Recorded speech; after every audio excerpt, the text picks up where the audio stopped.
And I'll go ahead and announce it here. I haven't told anybody, but I am the Davis banjo dealer, the only Davis banjo dealer going forward. And so we're gonna here in 2 or 3 months, he's gonna have me a pretty steady supply of Davis banjos.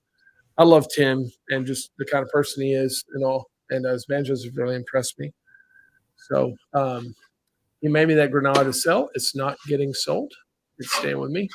So I'll have another Granada in a couple months and you're not going to find another Granada for that price. It's kind of silly. It's like a Granada for around $4,000. And the guys who are like helping him build these are building the same banjos for $6,000-7,000. They're just doing this on the side. So it's kind of a no-brainer. Anyway. Cool. Let's jump on another question. Yeah. Let's see.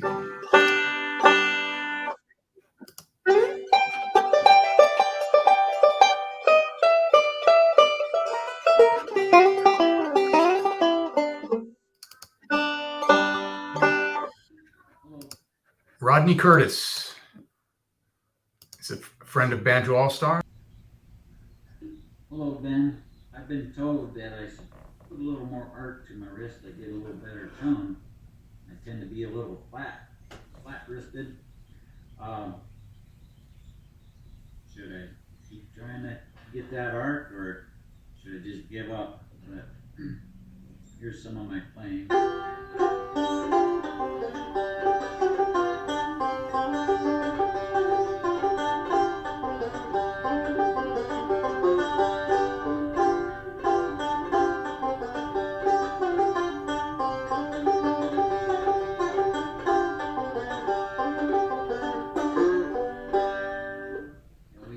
When I think about that arc, but any advice would be much appreciated. Rodney, thank you. So the question was, for those who couldn't hear it, he's been advised to put more arch into his wrist, and he's wondering if that would help him, and he played a little bit there. I think that it would, but let me say a couple things. The reason why people would say to put more arch in your wrist is because they've seen people that are really good at banjo have more arch in their wrist. So let's just be honest. We're talking about JD mainly, and others as well. But there's some really good players that have more of a flat angle too. Not everybody has the old JD claw, out there. So let's think about the mechanics though. Like what happens when you put more arch into your wrist? What does it do? Let's think about what the fingers have to do. I think about it, and the arch in the wrist. What does that do to your pick angle? I guess what it would make you do is be able to pick the strings with less movement in your fingers. And so it'd be more of a natural movement inward versus maybe trying to play up. So I think it could be helpful there. But I see other. Let me just say that I see other things in how you play, and I would love to be able to spend some time with you, just one-on-one. And if you're watching this, if you want to spend like 30 minutes just on a private Zoom call, I'd like to offer that to you because I see some other things in your form that I would want to fix before the arch. I think that's okay to try the arch. But a couple things that I see that you need to work on that I would recommend you working on is when it comes to the right hand, I'm seeing quite a bit of movement along the head of the banjo. I need to watch again, but I think I saw you're not muting or you're not posting up with your ring finger. That's fine. I think a lot of people post with their ring finger when they shouldn't. And because Earl did it, they think they have to, but that's just not the case. And so I saw your ring finger moving freely, I think, with your middle finger, and that's good that you're not posting it because that would create more tension. But I also saw that your pinky had some movement in it along the head of the banjo. So it tells me that you're not really putting any pressure toward it. And yes, you can put too much pressure on your pinky, but I do think that your pinky should be on the banjo head solid enough to where you're not being moved by the pressure of your fingers. So when you go to play a string, if that's pulling your head, if that's pulling your hand along the head of the banjo, then we're not pressing quite hard enough. Sorry, with our pinky. It's like because my pinky is the rock.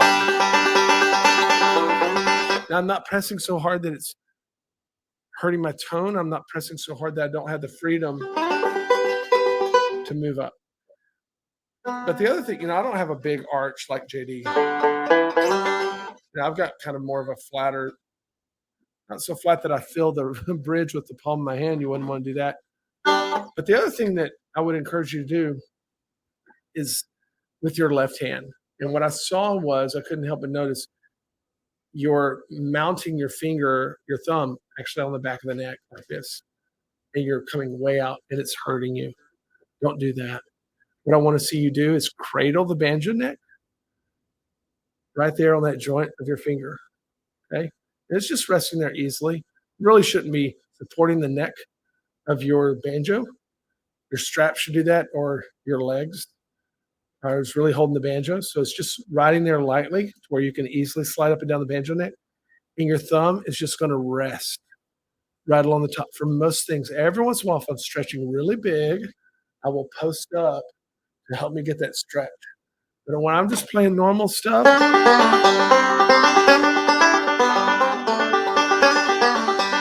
my thumb is just hanging out over the top. And what you're doing is creating a lot more work and big angles for your wrist. Your fingers are doing a lot of work here. So we need to work on your left hand. That's probably what I'd spend a half hour with you, is to fix that left hand. Comes to your right hand, don't worry about the arch right now. We're gonna worry about getting a better post with your pinky and get that left hand under control. And I saw some tension, really some tension developing in your right hand that I'd want to work with you with. So be encouraged. There's a lot of low-hanging fruit in your playing that we're going to grab and capture, and we'll peel and eat, and you'll move forward. So I'll see you soon, Rodney. Reach out to me, Ben, at banjobenclark.com. We'll get that on the calendar. I'm holding a cabin camp for the next few days, so I won't be seeing you for the next week. Right after that, we'll get together, buddy. Good deal, Rodney. Look at that. A nice invite. That's really good. Very good, helpful advice too, because I think a lot of people struggle with that kind of stuff on the right hand, and positioning, or always question. They see, like you said, they see all their banjo heroes positioning their hands a certain way, and like, I should be able to play like that, right? It's like everybody's made different.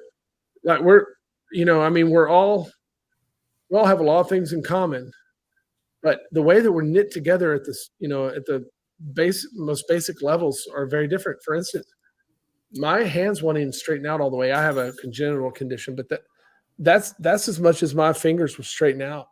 It's got a big, long, fancy name for it.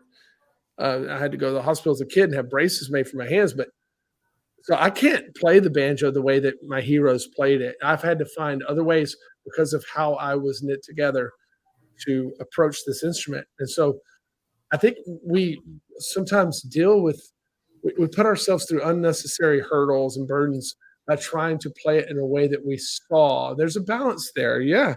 You do want to put your fingers where other people have put them before, and copy the greats to a point. And then you got to start asking, some physiological questions and do what's best for you.